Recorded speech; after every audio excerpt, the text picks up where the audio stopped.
The national school system is unique to Ireland and is a system of multi-denominational state schools and most certainly not a system of religious faith schools. I quote from the original national schools legislation which is still in place. One of the main objects must be to unite in one system children of different creeds. There have always been some, generally small, Catholic faith primary schools in Ireland, but these are not national schools and are not supported by the state. Up to 1998, national schools under Catholic patronage, generally the main local primary school, allowed for equal access to children of all religions because it was legally obliged to do so. The 1998 Education Act provided that all schools should publish an admissions policy. The Catholic Church has taken the opportunity presented to try for a fundamental change to the whole national school system, to change it into a system of faith schools. The Catholics' first admissions policy in national schools is new. It has only been introduced in the past 12 years and it is illegal.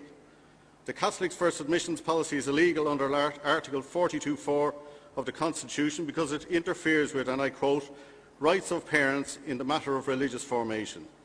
The Catholics' first admissions policy is illegal under the 1998 Education Act because the patron is introducing the policy which he has no right to do. The policy is exclusively for the Board of Management and should reflect the position of each individual school.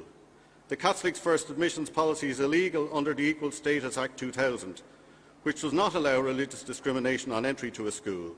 There is an exception, but this exception does not apply to national schools under Catholic patronage.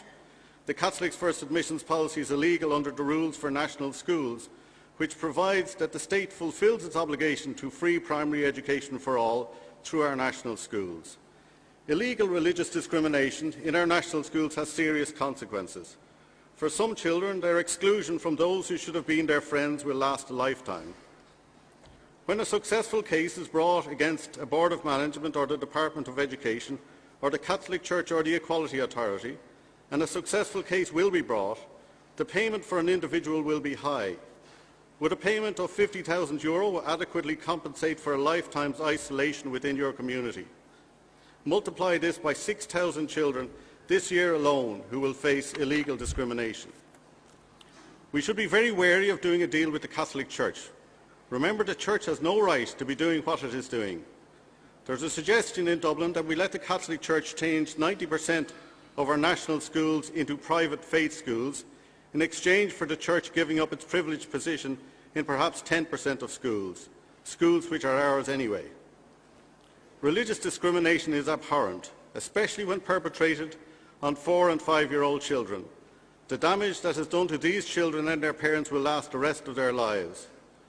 We in the Labour Party can stop this.